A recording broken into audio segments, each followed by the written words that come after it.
Vamos a hacer un paréntesis en el desarrollo de esta cantata para tener una breve meditación acerca de el nombre de esta cantata. Un milagro en el pesebre, un milagro en el pesebre. Vamos a orar antes que nada para ponernos en manos de nuestro Dios. Señor, este tiempo lo ponemos en tus manos ahora, porque queremos tu bendición. Necesitamos, Señor, tu bendición. Que tú nos dirijas, que tu Santo Espíritu obre en medio nuestro y nos dé las palabras que puedan describir este milagro del pesebre. Oh Señor, sé con nosotros en este momento en que tu palabra viene a nuestros corazones, que haya cabida, que puedan tu palabra posarse allí en nuestro corazón y tú la hagas nacer, crecer y fructificar. Y te lo pedimos en el nombre de Jesús. Amén. Hermanos, amigos que nos visitan aquí presentes, hace mucho tiempo que el mundo está tratando de sacar el nacimiento de Jesús como motivo principal de la Navidad. Y el mundo ha venido buscando personajes y temas que puedan reemplazar a Jesús como motivación de la Navidad. Sin embargo, la celebración del tiempo de Navidad surgió precisamente para recordar el nacimiento del niño Jesús. Y en el nacimiento del niño Jesús sucedieron una serie de milagros que vamos a ver ahora. Este acontecimiento se vio precedido y se vio posteriormente afectado por milagros extraordinarios que Dios hizo para el nacimiento terrenal de Jesucristo, el Mesías, el Hijo de Dios, sobre el cual se habían escrito muchas profecías. Así que queremos compartir con ustedes parte de estos milagros.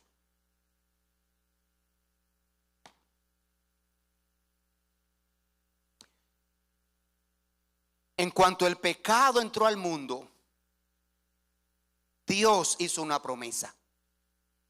Dios siempre quiso un pueblo santo, un pueblo separado del pecado, un pueblo que le adore, un pueblo propio, un pueblo que tenga un corazón para Dios, que de manera voluntaria rinda su vida al Señor. Y Dios comenzó su plan con Adán y Eva. Pero el pecado vino y tocó al hombre. Tocó al hombre.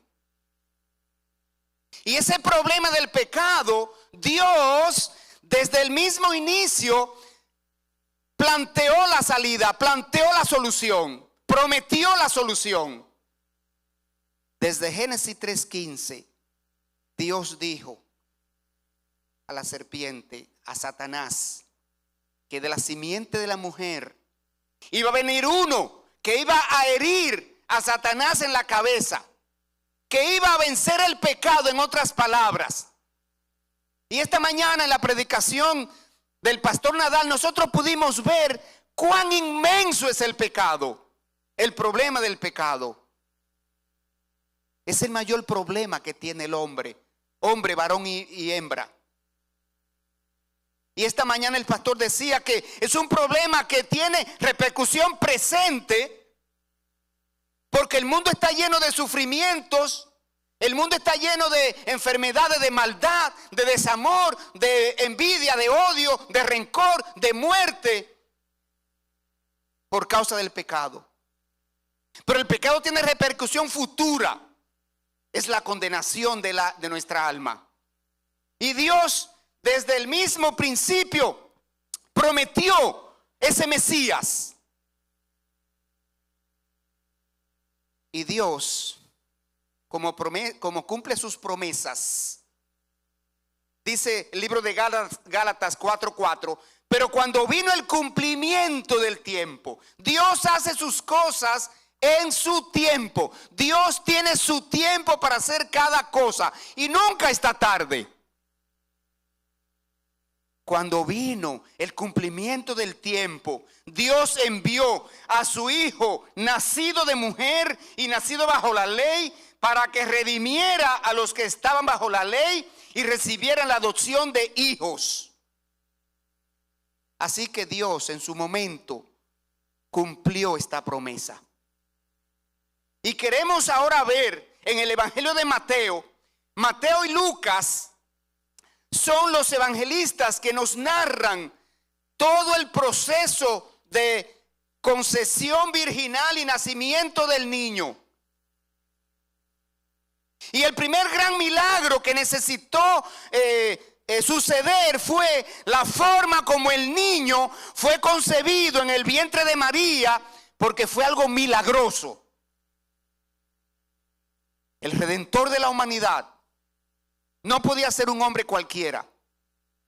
Tenía que ser un hombre, porque él iba a salvar a los hombres de sus pecados. Tenía que ser un hombre que muriera por los hombres, que pagara la culpa del pecado de los hombres. Pero no podía ser hombre cualquiera. No podía ser un hombre cualquiera. Tenía que ser un hombre sin pecado,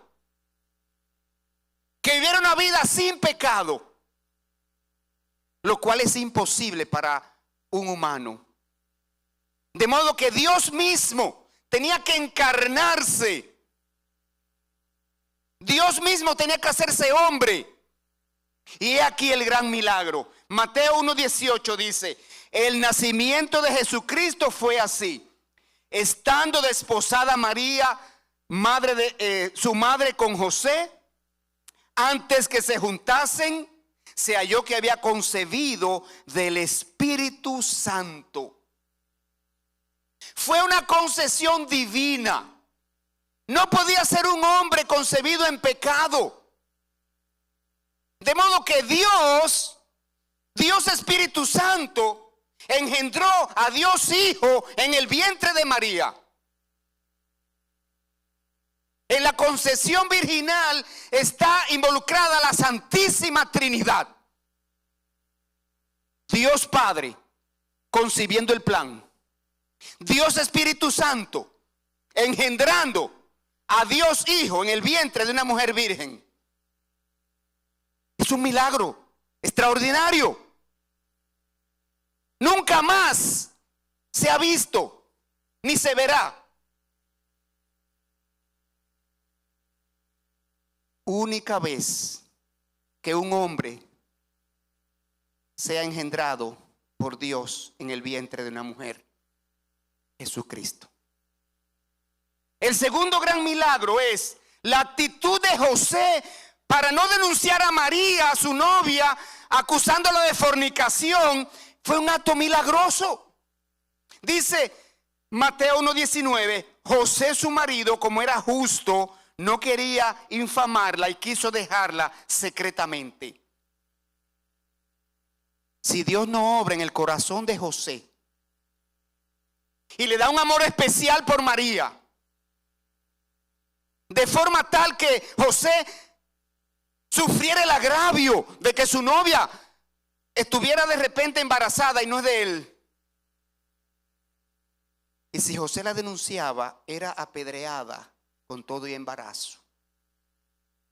¿Y el plan de Dios dónde estaba? De modo que Dios obra en el corazón de José y le da ese amor especial por María, su novia. Pero hay un tercer milagro. Es la revelación de Dios a José para explicarle lo que sucedía con María. Porque cada vez que nosotros estamos turbados y vamos a Dios con un problema, con una preocupación, con una necesidad, Dios nos habla. Dios viene a nosotros, a nuestro encuentro, y nos habla. En Mateo 1:20 dice: pensando él en esto, he aquí un ángel del Señor le apareció en sueños y le dijo: José, hijo de David, no temas en recibir a María tu mujer, porque lo que en ella lo que en ella es engendrado del Espíritu Santo es. Cada vez que vemos la intervención de un ángel como mensajero de Dios a los hombres, es una obra milagrosa. Pero hay otro milagro que necesitamos mencionar. Dios obró en José y le dio la capacidad de contener sus deseos sexuales para no sostener relaciones con María hasta que naciera el niño.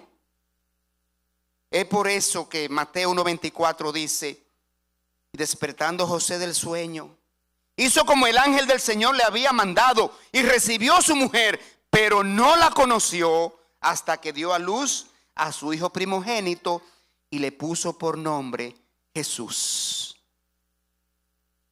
Así que allí está María embarazada del Espíritu Santo, esperando 9 meses para tener a su bebé, a Dios encarnado, Dios entre nosotros, Dios con nosotros.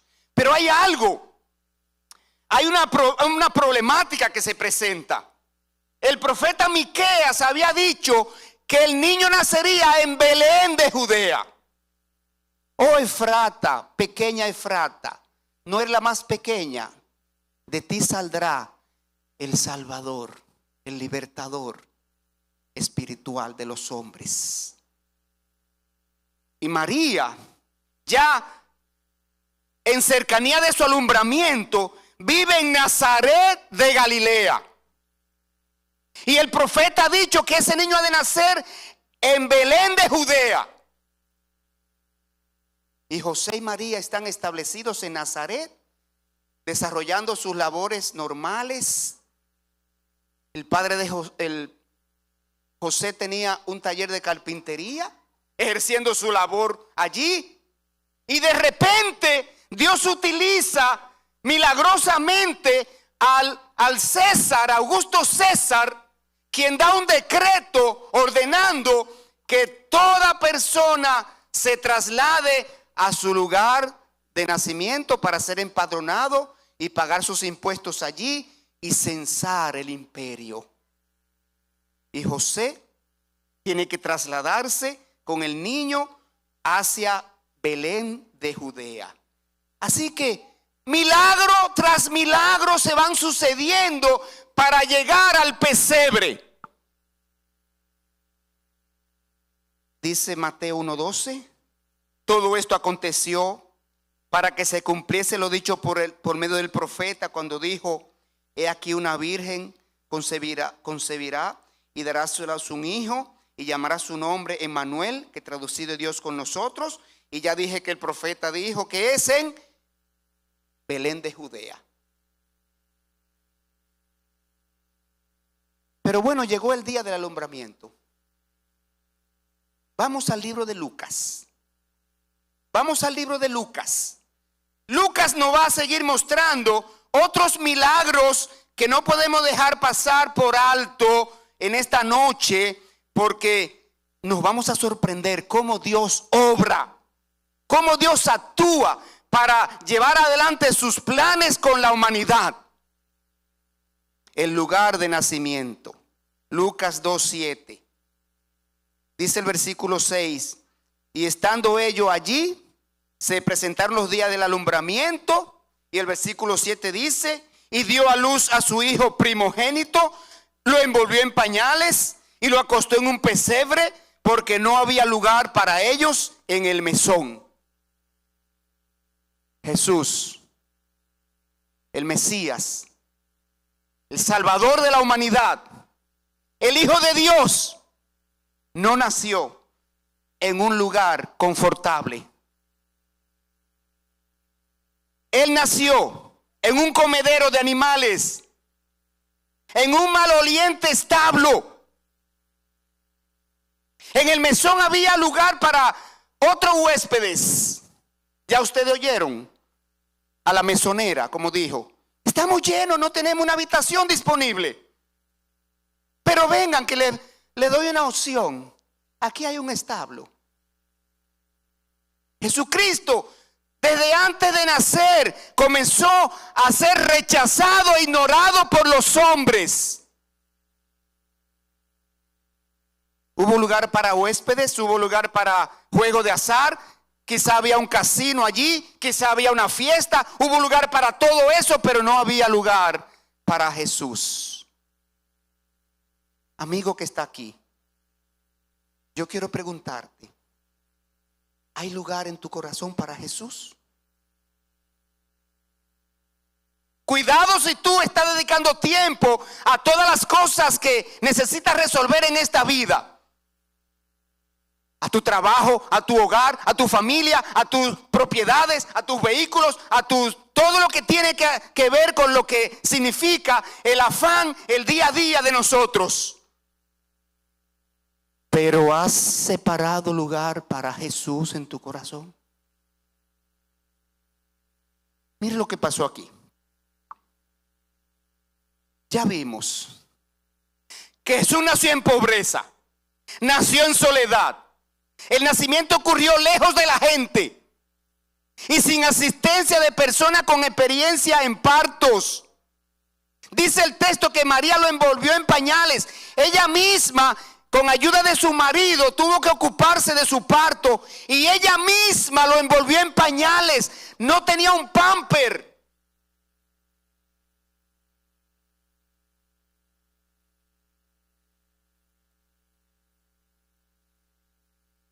Ahora bien, hay un siguiente milagro que Lucas narra en el versículo 8. La primera invitación fue para humildes pastores de ovejas, que eran una casta despreciada por los religiosos. Porque ellos nunca tenían tiempo para los servicios religiosos. Siempre estaban ocupados en sus rebaños. Y un gran milagro sucede para invitar a estos pastores. Y en esta noche yo quiero invitarte a ti, amigo que estás en Cristo, para que tú vengas. Como vinieron esos pastores, venga al pesebre a conocer a Jesús. Te voy a presentar al Jesús de la Biblia y el propósito por el cual vino a este mundo. Y el gran milagro del versículo 8 es que dice aquí en Lucas 2:8 que había pastores en la misma región que velaban y guardaban las vigilias de la noche sobre su rebaño. Y aquí se les apareció un ángel del Señor. Aquí está el Señor obrando milagros. Un ángel del Señor enviado a los pastores. Y la gloria del Señor los rodeó de resplandor y tuvieron gran temor. Pero el ángel les dijo: no temáis, porque aquí os doy nuevas de gran gozo, que será para todo el pueblo, que os ha nacido hoy en la ciudad de David un Salvador, que es Cristo el Señor. Y esto os servirá por señal: hallaréis al niño envuelto en pañales, acostado en un pesebre. Es sorprendente esto. Es sorprendente que pastores de ovejas fueron las primeras personas invitadas a conocer a Jesús. Fueron las personas invitadas al nacimiento. Fueron invitadas al pesebre. Entonces, los ángeles no anunciaron el nacimiento a los sacerdotes religiosos de Israel, a los líderes políticos, a los famosos, a los empresarios. El Señor buscó corazones humildes, corazones deseosos de tener relación con Dios. Quizá en esta noche tú tienes un corazón así como el que Dios busca para invitarlo a conocerle. Un corazón sensible, un corazón que reconoce su pecado. Eso fue lo primero que hicieron esos pastores. Oiga, estos pastores, dice el versículo número 9, que ellos temieron. ¿Sabe por qué? Porque ellos reconocieron que un ángel vino a anunciarnos esto. Esto viene de Dios. Ellos reconocieron su humildad, su pequeñez. ¿Quién soy yo para que Dios me invite al nacimiento del Mesías? Y el primer paso para la salvación es reconocerse pecador. Estos pastores reconocieron que eran hombres pecadores. ¿Cómo a nosotros? ¿Por qué a nosotros? Pero hay algo más que necesitamos ver. El ángel le dijo: es un mensaje de paz que les traigo, no temáis. Es un mensaje de gozo, es un mensaje de aliento, es un mensaje de esperanza el que tengo para ustedes. El nacimiento de Jesús trajo esperanza, trajo luz. El coro cantó esa bella canción, que Él es la luz del mundo. Había oscuridad espiritual en este mundo, y Jesús vino como la luz del mundo. Y Él lo dijo en varias ocasiones: yo soy la luz del mundo. El que me sigue no andará en tinieblas, sino que tendrá la luz de la vida. De modo que vamos a ver el propósito del niño que había nacido. Versículo 11. Que os ha nacido hoy en la ciudad de David un Salvador, que es Cristo el Señor. Los ángeles revelaron a los pastores la misión del Mesías en la tierra. Os ha nacido un Salvador. Así que el mensaje, como ya dije, era de aliento y de esperanza y de buenas nuevas. Y la Navidad es un tiempo de buenas nuevas, porque debe conducirnos hacia Jesús. Debe conducirnos a pensar en Jesús. La Navidad es un tiempo para acercarnos a Dios. La Navidad es un tiempo para evaluar nuestra vida espiritual. La Navidad es un tiempo para nosotros ver en qué estamos nosotros en relación con la eternidad. Así que el mensaje del ángel a los pastores fue de aliento, de esperanza. ¿Por qué? Porque los pastores reconocieron que estaban en pecado y perdidos espiritualmente. Porque Romanos 3:23 dice que por cuanto todos pecaron, están destituidos de la gloria de Dios. Todos nosotros hemos cometido pecados por los cuales, dice la Escritura, estamos destituidos de la gloria de Dios. La palabra destituidos es alejados, expulsados, excluidos. Pero por eso vino Jesús. Esa fue la razón del milagro, porque Dios desde el principio dijo que iba a salvar la humanidad del pecado. Él vino a redimir al hombre del pecado, a quitarle la culpa del pecado, a quitarle la consecuencia del pecado. De modo que ese primer anuncio del nacimiento del niño Jesús fue respondido. Y veamos los resultados del nacimiento. En el versículo 15 muestra que los pastores aceptaron la invitación. 2:15. Sucedió que estando los ángeles, que cuando los ángeles se fueron de ellos al cielo, los pastores se dijeron unos a otros: pasemos pues hasta Belén y veamos esto que ha sucedido y que el Señor nos ha manifestado. Estos pastores le dieron la debida importancia al nacimiento de Jesús. Y lamentablemente, en este tiempo, la Navidad, el tiempo de Navidad, está siendo tomado, está siendo utilizado para satisfacer la carne, para bebentinas, para comelonas, para compras, para fiestas, para banquetes, para adulterios, para fornicaciones, para toda clase de cosas. Y Dios quiere que la Navidad sea un tiempo para buscarle en humildad. Los pastores dieron carácter a la invitación que habían recibido de venir a conocer al Mesías. Ellos creyeron la información que recibieron de los ángeles. No dudaron en ningún momento de que el Mesías recién nacido era el Salvador de los hombres. La evidencia de la fe de los pastores se ve en que determinaron en su corazón venir a reconocerlo. Y ellos vinieron con prontitud.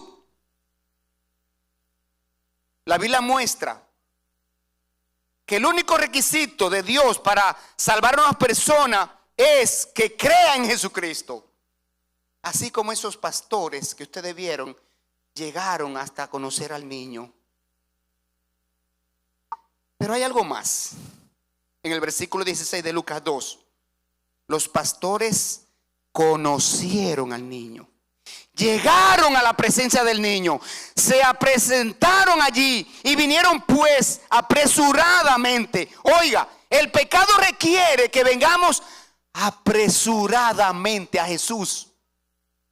¿Por qué? Porque estamos condenados. Es camino al infierno que va una persona sin Cristo.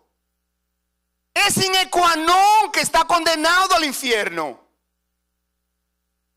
Entonces, dice el texto que ellos vinieron apresuradamente y hallaron a María y a José y al niño acostado en el pesebre. Todo aquel que busca apresuradamente, con humildad de corazón, con deseo de conocerlo, a Jesucristo lo encuentra. Y Jesucristo dijo: todo el que viene a mí, no le echo fuera. Todo el que viene a mí, no le echo fuera. Jesucristo está anhelando que vengan personas a conocerle, a recibir su beneficio de la cruz. Mire qué más dice el texto. Y al verlo, dieron a conocer lo que se le había dicho acerca del niño. Y todos los que los oyeron se maravillaron de lo que los pastores decían. Ellos fueron diligentes en responder la invitación, se apresuraron para ver por sí mismos al Mesías. Y en estas palabras hay un sentido de urgencia. Era un asunto que requería actuar sin pérdida del tiempo. Ellos vencieron el temor, ellos vencieron la distancia, ellos vencieron el apego a los rebaños. Amigo que está aquí, ¿qué tú tienes que vencer para venir a Cristo? Tenemos que vencer algo para venir a Cristo, siempre. O es el orgullo, o es la religiosidad, o es el afán de vida en que vive, que no te da tiempo para nada, o son los preceptos preconcebidos que tú tienes sobre la salvación, o es la creencia de que las buenas obras te van a salvar.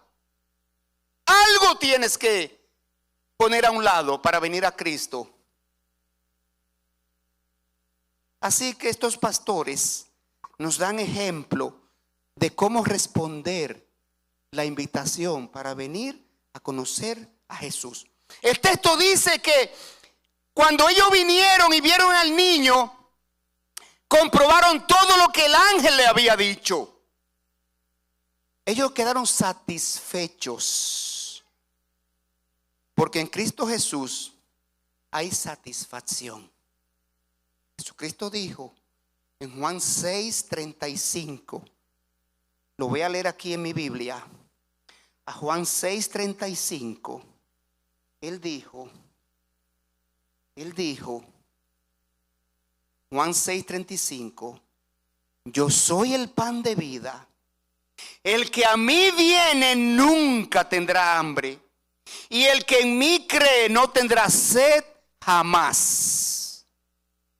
Jesucristo satisface tu necesidad espiritual. Así que los pastores recibieron satisfacción, y algo más dice el texto aquí que sirve a nosotros como ejemplo y como motivación. Dice que ellos se fueron glorificando a Dios. Ellos se fueron testificando de Dios. El versículo 2:20 dice: volvieron los pastores glorificando y alabando a Dios por todas las cosas que habían oído y visto, como se les había dicho. Así que quiero ir al último milagro. El último de los milagros El último de los milagros que quiero tratar en esta noche del pesebre es el cumplimiento de su misión. Él vino a salvar al hombre de la condenación. Él vino a librar al mundo de sus pecados. Él vino a redimir al hombre de sus pecados, perdón. Él vino a librarnos de la condenación en el infierno. Y ese es un milagro. Él quiere entrar a tu corazón. Ese es el mayor de los milagros. La salvación que Él quiere producir en hombres como yo y como los que estamos aquí y como toda la humanidad. Hombres pecadores, perdidos en el pecado, condenados al infierno, entretenidos por el mundo, con nuestra mirada en lo terrenal, en lo material, en lo temporal. Dios quiere venir a nuestro corazón a través del Espíritu Santo y hacer la obra de salvación. Dios quiere hacer la obra de salvación en ti. Por eso en Apocalipsis 3:20 Jesucristo dijo: he aquí, yo estoy a la puerta y llamo. Si alguno abre, yo entraré y cenaré con él y él conmigo. No nos quedemos aquí en el pesebre, porque el niño Jesús creció, comenzó su ministerio.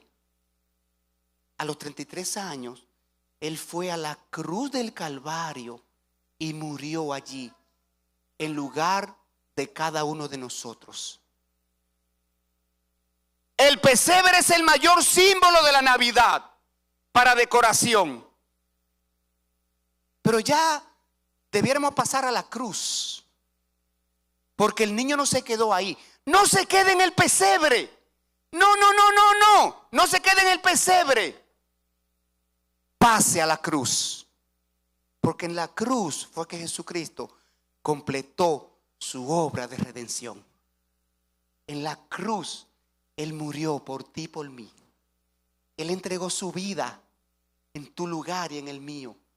Él asumió tu pecado y el mío. Él pagó allí la deuda de tu pecado y del mío. Lo pagó con su vida para salvar nuestra vida de la condenación en el infierno. Ese es el milagro de la Navidad. Ese es el milagro del pesebre. Y en esta noche Dios quiere completar su milagro en ti. Si tú estás sin Cristo todavía, estás en un riesgo del infierno. Es cuestión de tiempo. Estás condenado al infierno y tienes oportunidad de ser redimido por Jesucristo para salvar tu alma, librar tu alma de la condenación, para constituirte en un ciudadano del cielo y recibir herencia celestial. Él quiere obrar en ti el mayor de los milagros, la salvación. Y la salvación trae otro milagro, que es la transformación. Segunda a los Corintios 5:17. De modo que si alguno está en Cristo, nueva criatura es. Las cosas viejas pasaron y aquí todas son hechas nuevas.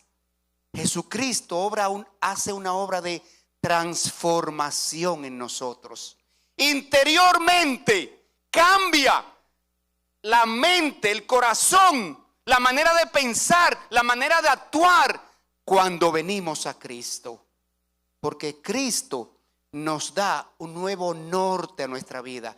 Cristo nos da una nueva luz que ilumina nuestro andar, nuestro pensar y nuestro actuar.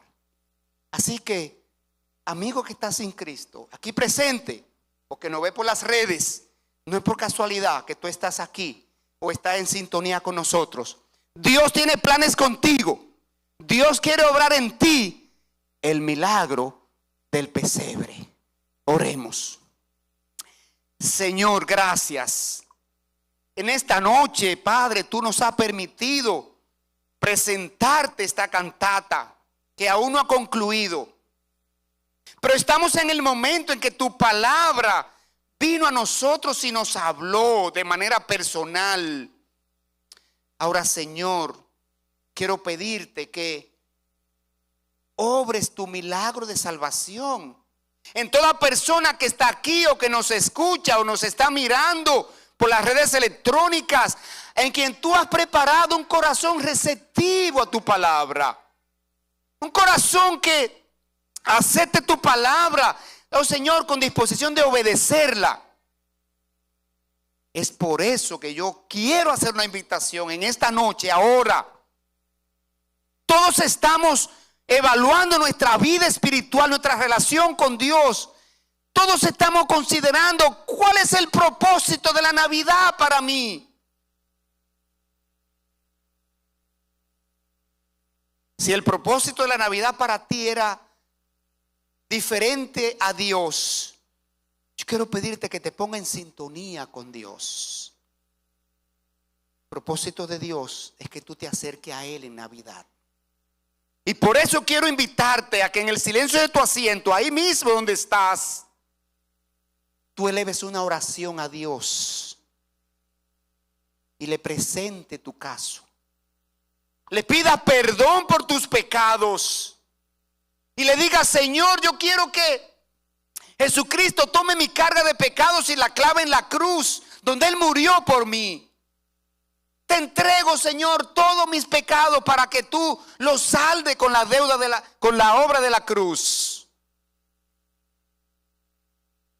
Pídale a Jesucristo que intervenga su vida, que venga a tu vida. Porque a través del Espíritu Santo va a venir a ti y te va a comenzar a transformar. Te va a comenzar a dar convicción de lo que es una vida piadosa que honra y glorifica a Dios en cada momento. Pídele salvación a Dios a través de Jesucristo y la obra de la cruz. Ese es el requisito que Dios ha puesto para ser salvo. En Filipos había un carcelero que le preguntó a Pedro y a Silas: señores, ¿qué debo hacer para ser salvo? Y lo único que le dijeron fue: cree en el Señor Jesucristo y serás salvo tú y tu casa. Así que en esta noche la salvación está disponible para ti. Quiero darte un momento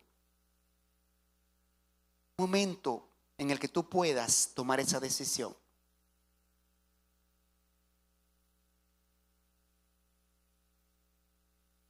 Este es un momento de evaluación personal, de reconciliación con el Señor.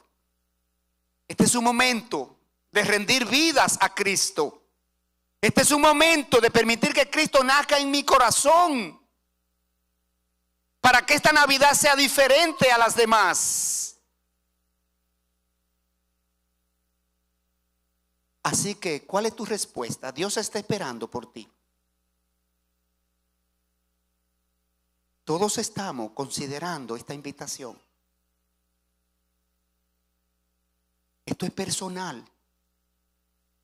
Cada uno es responsable de su alma delante de Dios. Nadie va a pagar la culpa de tus pecados. Nadie te va a transferir la salvación. El hombre que pecare, ese morirá, dice Dios en el libro de Ezequiel. El hombre que pecare, ese morirá.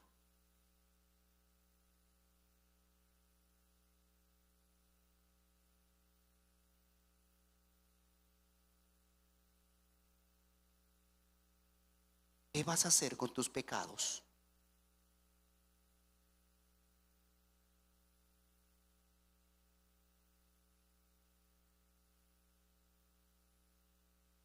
Quiero terminar orando y todos sigamos con la cabeza baja, considerando cada uno su propia situación con Dios. Pero yo quiero orar y dar gracias a Dios si Él en su misericordia habló a alguien de manera personal, con un corazón humilde, corazón que reconozca su condición, corazón que haya reconocido su pecado, corazón que le haya entregado a Dios su carga de pecados en esta noche, corazón que haya pedido salvación, corazón que haya pedido que Cristo venga y se haga cargo de su vida y que cambie el rumbo de su vida del infierno al cielo. Si fue tu caso, si tú oraste entregando a Dios tu vida, yo quiero dar gracias a Dios por ti, por ti. Solamente quiero pedirte que me dejes ver tu mano arriba para yo orar por ti.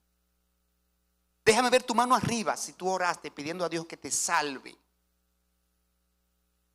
Que Cristo se haga cargo de tus pecados. Que Cristo salde en la cruz la deuda de tus culpas, la deuda de tus faltas, de tus transgresiones. Quiero orar por ti para concluir esta meditación. Alguien así, que tome la decisión correcta con sus pecados. No siga llevándolo a cuesta. Trégueselo a Cristo. Alguien así. Señor, tu palabra es la semilla espiritual. Tú has dicho que ella no regresa vacía, Señor. Y en esta noche tu palabra fue regada, fue esparcida a los corazones. Señor, y tú eres que hace la obra en cada corazón. Tú eres que la hace germinar, crecer y fructificar. Señor, es tu parte ahora. Cumples esa parte de la exposición de tu palabra. En tu tiempo, en tu voluntad, Señor. Prospera esta palabra. No permita que Satanás la retire de allí. No permita que ella se ahogue por los afanes de este mundo. Mójala y abónala, Señor, y hazla germinar para salvación de la persona que la haya recibido, para salvación en esta noche. Te lo pedimos en el nombre de Cristo Jesús. Amén.